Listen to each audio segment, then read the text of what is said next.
Hello दोस्तों, आज हम गीक्स फॉर गीक्स का problem of the day construct binary tree from string with bracket representation का solution discuss करेंगे। तो चलते हैं प्रॉब्लम स्टेटमेंट देखते हैं। इस प्रॉब्लम के स्टेटमेंट को यदि आप समझना चाहते हैं तो इस प्रॉब्लम में हमें एक स्ट्रिंग गिवन होगा जो कि पैरेंथेसिस या फिर इंटीजर कैरेक्टर का होगा और इस स्ट्रिंग से हमें एक बाइनरी ट्री कंस्ट्रक्ट करना है।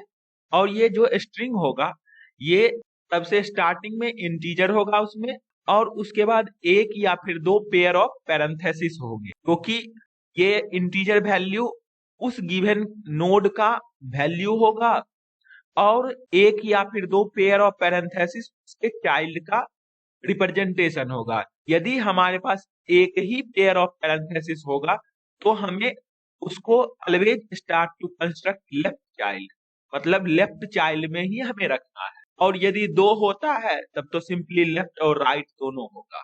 इसे इस बातों को एग्जांपल फर्स्ट से देखें तो यहाँ पर हमारा स्ट्रिंग कुछ इस तरीके से गिवन है और यहाँ पर आप देख सकते हैं स्टार्टिंग में एक इंटीजर 1 है।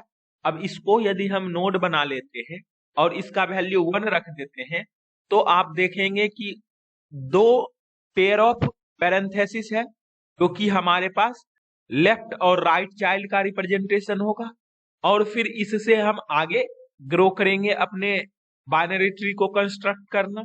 और इससे हमारा यहाँ पर 2 आएगा और यहाँ पर 3 आएगा।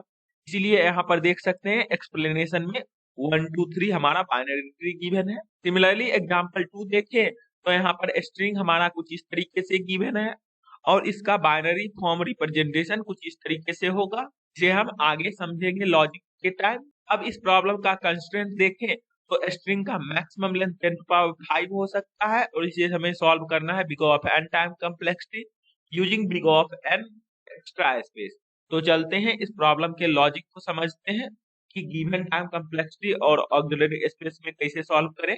यहाँ पर हम लॉजिक समझने के लिए एग्जांपल 2 को कंसीडर किया है। यहाँ पर स्ट्रिंग हमारा कुछ इस तरीके से है। अब यहाँ पर एक चीज आप देखें तो स्टार्टिंग में यहाँ पर इंटीजर है तो इसे हमें रूट नोड का वैल्यू कंस्ट्रक्ट करना होगा। तो यहाँ पर 4 हमने इनिशियलाइज किया है और उसके बाद आप यहाँ पर देखें तो दो डिफरेंट पेयर है हमारे पास पैरेंथेसिस का जो कि दो डिफरेंट चाइल्ड को रिप्रेजेंट करेगा लेफ्ट और राइट। मतलब यहाँ से लेकर यहाँ तक ये वाला स्ट्रिंग पार्ट हमारा लेफ्ट चाइल्ड होगा और ये स्ट्रिंग का पार्ट राइट चाइल्ड होगा। अब इस दोनों पैरेंथेसिस को यदि हम रिमूव कर दें तो आपको दिखेगा कि सिर्फ इतना ही है हमारे पास स्ट्रिंग, और जो कि इस एग्जाम्पल में जो स्ट्रिंग गिवन है उसके सिमिलर है। स्टार्टिंग में इंटीजर है और उसके बाद दो पैरेंथेसिस है। मतलब हमें अब जो नोड बनाना है उसे 2 को बनाना होगा और उसके लेफ्ट चाइल्ड में ये स्ट्रिंग आएगा और राइट चाइल्ड का ये स्ट्रिंग होगा और फिर इसको इससे हम कंस्ट्रक्ट करें यहाँ पर तो यहाँ पर 3 वैल्यू आएगा और यहाँ पर 1 आना चाहिए। सिमिलरली इस ट्री को भी यदि आप आगे ग्रो करें तो इस दोनों पैरेंथेसिस को यदि रिमूव करते हैं तो ये लेफ्ट पार्ट देखेंगे कि सिमिलर जो एग्जांपल में गिवन है उसी तरीके का है। स्टार्टिंग में एक इंटीजर है और उसके बाद एक ही यहाँ पर पैरेंथेसिस है। तो हम इस 6 को यहाँ पर नोड बनाएंगे और उसके लेफ्ट में हम ऐड करेंगे इस 5 वाले स्ट्रिंग पार्ट को, क्योंकि हमें प्रॉब्लम में बोला गया है कि यदि एक पैरेंथेसिस होगा तो हमें उसे लेफ्ट में ही कंसीडर करना है। इसीलिए हम यहाँ पर लेफ्ट में ऐड कर देंगे और राइट में तो नल रहेगा क्योंकि यहाँ पर दूसरा पैरेंथेसिस है ही नहीं।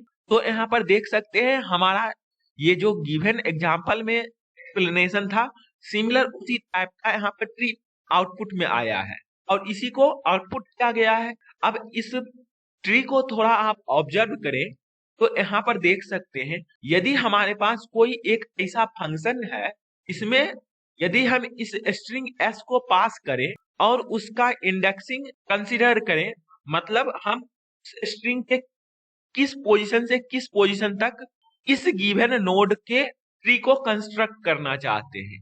तो स्टार्टिंग में तो हमारा 0 से लेकर s के लेंथ तक हमें कंस्ट्रक्ट करना होगा और इसमें -1 कर देंगे तभी हमारा इंडेक्स के रेंज में आएगा, क्योंकि इस पोजीशन के लिए होगा। अब यदि हमारे पास ये फंक्शन एफ है जो कि बाइनरी ट्री कंस्ट्रक्ट करके देता है, तो सिमिलर वेज में ये भी एक सब ट्री इस गिवन बाइनरी ट्री का है, और ये यदि हम अलग इसको कंस्ट्रक्ट करें तो ये एक खुद में बाइनरी ट्री है, और जो कि हमारा इस पोजीशन से लेकर के इस पोजीशन तक रन करता है। मतलब जो हमारे पास स्ट्रिंग गिवन होगा उसको हम स्प्लिट कर दें तो डिफरेंट पार्ट में, जैसा हमने यहाँ पर स्प्लिटिंग किया था। और यदि दो पार्ट में पॉसिबल है तब दो पार्ट में करेंगे, नहीं तो इस केस में आप यहाँ पर देख सकते हैं एक ही पार्ट में स्प्लिट हुआ है जो कि यहाँ पर है, और ये ट्री कंस्ट्रक्ट करके हमारा ये फंक्शन खुद दे देगा। तो चलते हैं, हम ऐसा ही लॉजिक इंप्लीमेंट करेंगे। यहाँ पर डिवाइड एंड कन्क्यूअर रूल एक तरह से अप्लाई हो रहा है। तो चलते हैं, अब हम कोड देखते हैं। यहाँ पर सबसे पहले हम जावा कोड डिस्कस करेंगे। यहाँ हमें नोड का जो क्लास है उसे आप देख ले, उसका फॉर्मेट यहाँ पर इसमें एक डाटा नाम का वैल्यू रहेगा, एक लेफ्ट और एक राइट नाम का नोड रहेगा, और नोड में सिर्फ हम डाटा नाम का वैल्यू पास कर सकते हैं और उससे कंस्ट्रक्ट हो जाएगा हमारा एक नोड जिसमें लेफ्ट और राइट चाइल्ड का वैल्यू नल इनिशियलाइज किया गया है, और जो डाटा हम पास करेंगे उस नोड का डाटा स्टोर हो जाएगा। अब हम चलते हैं ट्री फ्रॉम स्ट्रिंग फंक्शन को कंप्लीट करेंगे। यहाँ पर हमने एक एफ फंक्शन को कॉल किया है और उधर से जो वैल्यू आएगा नोड का उसे ही हम रिटर्न करेंगे इस फंक्शन में। तो यहाँ पर एफ फंक्शन आप देख सकते हैं, हमने एफ फंक्शन में स्ट्रिंग जो एस गिवन है उसे पास किया है और वही यहाँ पर एस नाम के वेरिएबल में स्टोर किया है, और एक लेफ्ट और एक राइट नाम का वेरिएबल रखा है जो कि इंडेक्सिंग रखेगा। जैसे एग्जांपल फर्स्ट में यहाँ पर स्टार्टिंग में हम इस पोजीशन से इस पोजीशन तक ट्री कंस्ट्रक्ट करना है, तो 0 से लेकर के जो स्ट्रिंग का लेंथ होगा उसमें -1 करेंगे। वही यहाँ पर लेफ्ट में 0 रखा है और राइट एस के लेंथ में -1 करके रखा है, और फिर हमारा ये एफ फंक्शन रन करेगा। तो कि यहाँ पर आप देख सकते हैं, इस फंक्शन में आते ही हम पहले चेक करेंगे कि क्या हमारा वैलिड स्ट्रिंग हमारे पास एग्जिस्ट करता है या नहीं। वैलिड होने के लिए लेफ्ट का वैल्यू जो होगा वो राइट से ऑलवेज लेस देन या फिर इक्वल टू होना चाहिए, और यदि लेफ्ट ग्रेटर देन राइट हो जाएगा तब तो हम कोई ट्री कंस्ट्रक्ट ही नहीं कर सकते हैं। उस केस में सिंपली हम नल रिटर्न कर देंगे। और उसके बाद हमारे पास जो जैसे और उसके बाद हम एक आई नाम का वेरिएबल लेफ्ट से इनिशियलाइज किया है, और ये हम आई पॉइंटर तब तक इंक्रीज करेंगे जब तक हमारे पास इंटीजर वैल्यू उस गिवन स्ट्रिंग एस के पार्ट में रहेगा। जैसे यहाँ पर एग्जांपल फर्स्ट में देखें तो यदि हमारे पास ये 1 के जगह 10 वैल्यू होता तब हम इस 10 को एक्सट्रैक्ट पहले करना होता, वही यहाँ पर इस लूप के अंदर एक्सट्रैक्ट होगा ये 10, और इसको एक्सट्रैक्ट करने के लिए इस पोजीशन से इस पोजीशन तक रन करना होगा लूप। मतलब जिस पोजीशन तक हमारे पास डिजिट का कॉम्बिनेशन आता जाएगा उस टाइम हम इस पॉइंटर को आगे बढ़ाते जाएंगे। वही यहाँ पर आई को हम इंक्रीज करते जा रहे हैं तब तक जब तक हमारे पास i less than equal to right है, और कैरेक्टर जो s dot char at i है वो 0 से के बीच में लाई करता है, मतलब डिजिट फॉर्म में है।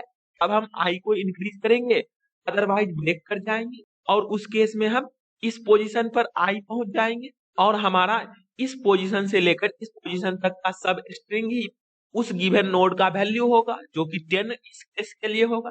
तो यहाँ पर एक आंसर नाम का नोड हमने इनिशियलाइज किया है, और जिसमें हम एस डॉट सब स्ट्रिंग लेफ्ट से लेकर के आई पोजीशन तक जो सब स्ट्रिंग है उसका इंटीजर में कन्वर्ट किया है वैल्यू, और उसे आंसर के वैल्यू में स्टोर कर दिया है। और उसके बाद हमने एक जे नाम का वेरिएबल आई से इनिशियलाइज किया है। मतलब इस एग्जांपल में आई हमारा इस पोजीशन पर आ जाएगा इस व्हाइल लूप कंप्लीट होने के बाद, और उसके बाद इस पोजीशन से लेकर इस पोजीशन तक हमारे पास जो राइट का पॉइंटर होगा उस पोजीशन तक हमें ये फाइंड करना होगा कि क्या हमारा इस पोर्शन में दो डिफरेंट पेयर एग्जिस्ट करते हैं। यदि दो different pair of parenthesis exist करेंगे तब हमें दो डिफरेंट पार्ट में ब्रेक करना होगा, और इसको दो पार्ट में डिवाइड करने के लिए हमने यहाँ पर एक स्टैक ऑफ कैरेक्टर क्रिएट किया है। इसमें हम सिर्फ पैरेंथेसिस पुट करेंगे। जैसे यहाँ पर हमारे पास पैरेंथेसिस जो आएगा कुछ इस तरीके से आएगा इस पार्ट में। अब मान लीजिए इसे हम एक थोड़ा और कॉम्प्लिकेटेड बना देते हैं।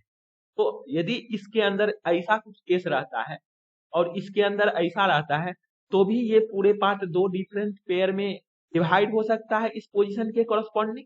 और इसको चेक करने के लिए यदि आप स्टैक में तब तक एलिमेंट पुट करते रहे जब तक हमारा स्टैक का साइज इक्वल टू 0 ना हो जाए। और ये काम करने के लिए हम एक व्हाइल लूप रन करेंगे और ये व्हाइल लूप तब तक रन होगा जब तक ये हमारा इस पोजीशन से पॉइंटर इस पोजीशन राइट तक नहीं आ जाता है। और इस व्हाइल लूप के अंदर जो एस का कैरेक्टर है जेएच इंडेक्स पे उसको सी में स्टोर किया है और फिर देख रहे हैं कि क्या सी हमारा ओपन ब्रैकेट है यहाँ पर क्या क्लोज्ड ब्रैकेट है। यदि क्लोज्ड ब्रैकेट होगा तब तो एक पेयर हमारे पास स्टैक में पहले से एग्जिस्ट करता है जिससे ये हमारा पेयर कंप्लीट होगा और इसे हमें तब रिमूव करना होगा स्टैक से। तो वही यहाँ पर हम स्टैक में पॉप कर दिए हैं। और यदि ओपन ब्रैकेट आता है तब तो अपने सिंपली स्टैक में पुश करना होगा इस ओपन ब्रैकेट। और जब हमारा स्टैक का साइज 0 हो जाता है उस केस में हम ब्रेक कर जाएंगे। क्योंकि जैसे इस पार्ट को कंसिडर करें तो यहाँ पर देख सकते हैं पहली बार स्टैक में ये आएगा और फिर दूसरी इटरेशन में ऐसा कुछ स्टैक बनेगा। तीसरी इटरेशन में ये हमारा पोजीशन पर आएगा तो इससे हमारा पिछले ब्रैकेट से पेयरिंग हो जाएगा तो ये हमारा रिमूव हो जाना चाहिए तो स्टैक हमारा ये हो जाएगा। और फिर ये केस आएगा तो यहाँ पर ऐसा बनेगा अगले केस में और फिर ये रिमूव होगा तो फिर हमारा ऐसा होगा और लास्ट में इस पोजीशन पर जब आएगा तो इससे हमारा एक पेयरिंग हो जाएगा तो ये भी रिमूव हो जाएगा और उस पोजीशन पर स्टैक का साइज 0 हो जाएगा। तो हम इस पोजीशन के कॉरस्पॉन्डिंग ब्रेक करेंगे मतलब डिवाइड करेंगे इस पोजीशन के कॉरस्पॉन्डिंग। वही हमने यहाँ पर आंसर के लेफ्ट में एफ फंक्शन को कॉल किया है और एफ फंक्शन से जो आएगा उसको स्टोर करेंगे और एफ फंक्शन में एस जो हमारा था स्ट्रिंग वही रखा है। सिर्फ हम उसके साइज को जो हमारा साइज था जैसे यहाँ पर लिमिट हमारा साइज का ये कंप्लीट था तो अब हम साइज इतने में ही रिड्यूस कर देंगे जो कि हमारा स्टार्टिंग में आई यहाँ पर आएगा तो आई हम आगे एक इंक्रीज कर देंगे तो इस पोजीशन पर आई आ जाएगा। वही यहाँ पर i+1 किया है और जे हमारा उस केस में इस पोजीशन पर आएगा तो जे में भी हमें डिक्रीमेंट करना होगा 1 से क्योंकि ये पैरेंथेसिस को हमें रिमूव करना है। तो हम यहाँ पर जे में -1 से डिक्रीमेंट किए हैं और फिर हम देखेंगे कि क्या हमारा j+2 लेस देन राइट है। मतलब ये जो पॉइंटर आया है जे का इस पोजीशन पर क्या इसके आगे मतलब इस पोजीशन पर जे हमारा एग्जिस्ट कर सकता है। अभी तो हम अगले मतलब राइट के लिए कॉल लगा सकते हैं इस आंसर में जो स्टोर होगा राइट चाइल्ड।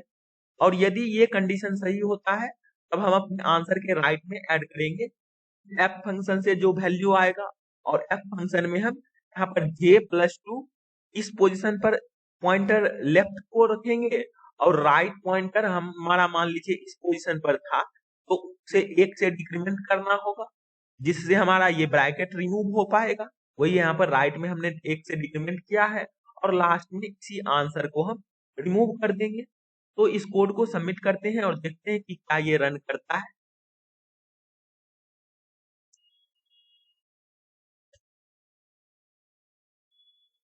तो यहाँ पर देख सकते हैं हमारा कोड रन किया और टोटल टेस्ट केस पास किया।